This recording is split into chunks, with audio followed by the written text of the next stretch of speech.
Di ko naman akalain na hindi ko rin inaasahan pa.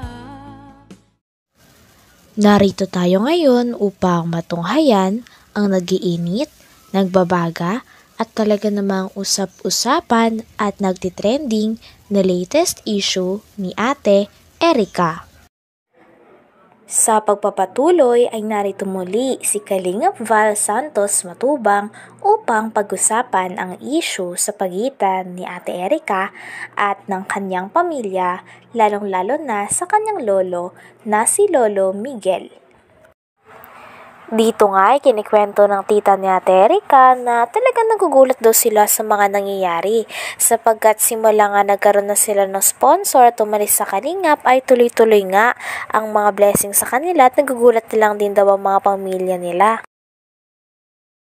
Saka yung kay yung unang nag-vlog kayo. Bakit kaya hindi alintana ni Jun yung perang ginastos niya? Kina Erica, bakit kaya gano'n? Malaking pera na, may motor pala, may in wax, tapos may tricycle. Po talaga si Silam, hindi po namin alam kung kanino nakapangalan. Yung lote, yung lote. Yung lote sa dahil. Yun ang gusto ko rin malaman. Alamin natin lahat. Basta po nalaman lang po namin, bumili silang mag-asawa ng lote sa dahil. Pero sinabi itong motor para sa pamilya. Yung tricycle. Saan yung tricycle ngayon? Nino? Si Sheila May. Ilan ba anak ni Sheila May? Isa lang. Ano trabaho ng asawa niya? Wala po. Wala. Pero magandang buhay ngayon. Sabong-sabong lang yun.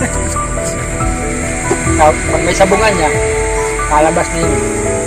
Pag may sabong niya lain, lulukoy yung asawa.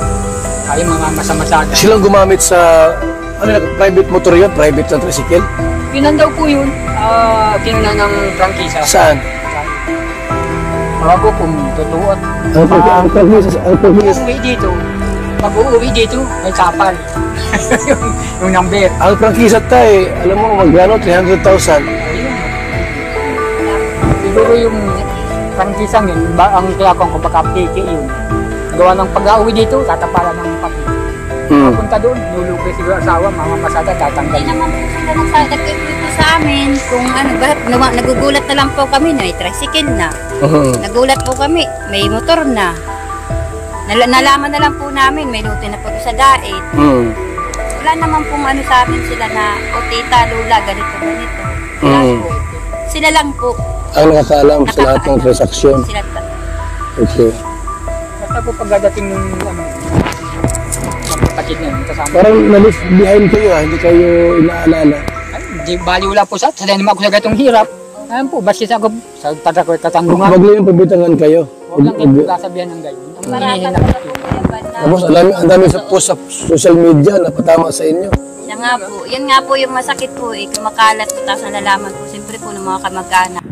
Dito nga'y sinabi na nagulat na lang daw ang tita nila Ate Erica at si Lolo Miguel na talagang may lote na daw pala sila sa dait at nagpapatayo na sila ng bahay. Talagang pinapatunayan nga na talagang masikreto si Ate Erica at ang kanyang ate simula nung umalis sila ng Kalingap. Ito ay dahil nandoon na si Sir Jun A na nagsusponsor kay Ate Erica. Motor pala, may in wax, tapos may tricycle. Po talaga si Silam, hindi po namin alam kung kanino nakapangalan. Yung lote, anong lote? Yung lote sa dahil.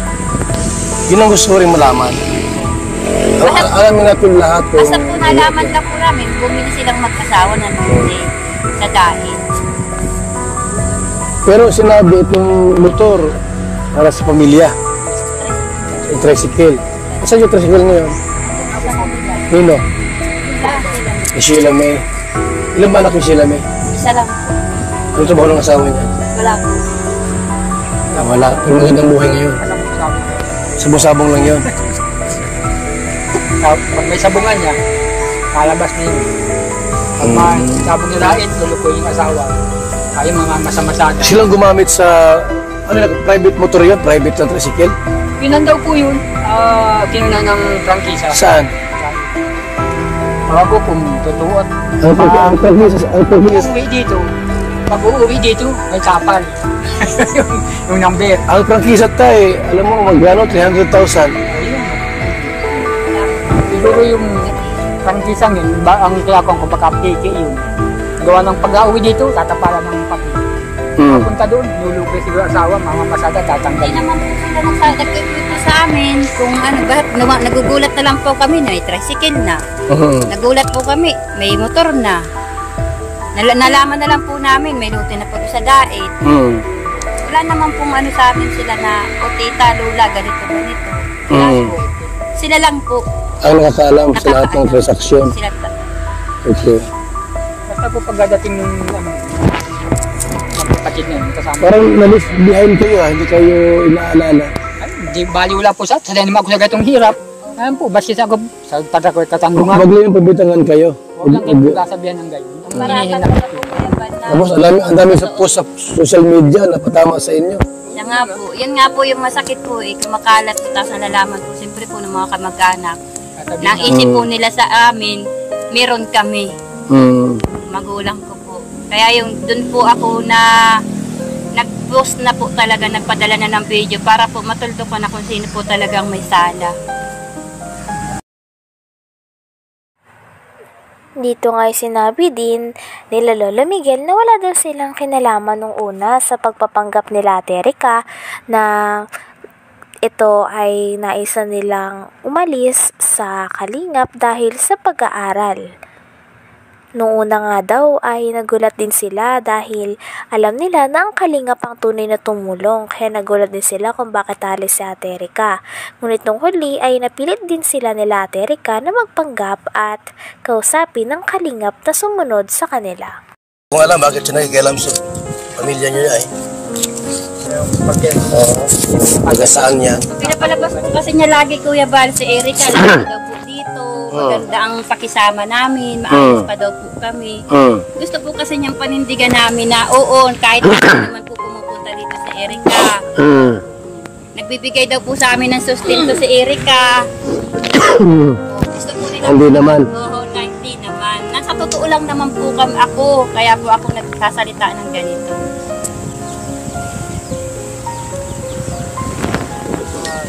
Nagtrabaho daw si Erica, siya daw bibigay sa amin, siya daw ng suporta. Yan, butog yun. Sabi ni Ini, Torres? Oo, yan o. Hingid ko dyan. Hindi naman. Wala yan. Nagtrabaho yan para sa kanila at sa kanya lang. Hindi ka nag-i-interest na bigyan kami. Ay, ako'y marunong din ako magawa may kahit para ba anong hanap buhay. Siya lang naman, meron din naman ako. Ayaw yung tiyahin ko, nakapagsasabi rin yan. Siya rin ang nakakita ng pera na dinala dito. Kung sino ang tumanggap ng pera, turulog kami. Anong pera yung galing kanino? Kay Sir John A. daw po. Magkano? Yun na po, hindi po alam ng tiyahin ko. Para saan ba yun? Yung papabahay po. Yung Sa Lute. kasi siya daw po nakakita. Habang ganyan yung mga kabutugan ng mga panis. Samahan nilang yan. Pasok siya ng hindi niya naiintindihan ang buhay ng may buhay. Nakikialam sila. Nakikialam daw sa amin ay hindi naman niya alam ang katotohanan na kung saan nagdak yung mga bata niya. Hindi niya alam ang buhay niyan. Siya nagpalaki yan. Kaya alam kung yung mga batang yan. Noon, malanga pa sa amin yan. 1 taon pa lang yan, sa timbang lakad. Si Silami, 2 taon pa lang, ako ang tagalaba. Tulong-tulong kami mag-asawa. Yung ina, nagkapakasarap sa Maynila. Sabihin naman ng ina, nagkapadala. Mako naman bagay yun, hasapat naman bagay yung padala niya 1,000. Otro, dadatingin 3 buwan. 1,000 ulit. 700, 500. Isipin daw po ninyo kung makakasapat naman yun. Yung hirap po, nandoon na. Naroon na. Ikaw ang tiis, Pagkain ng mga bata, baon.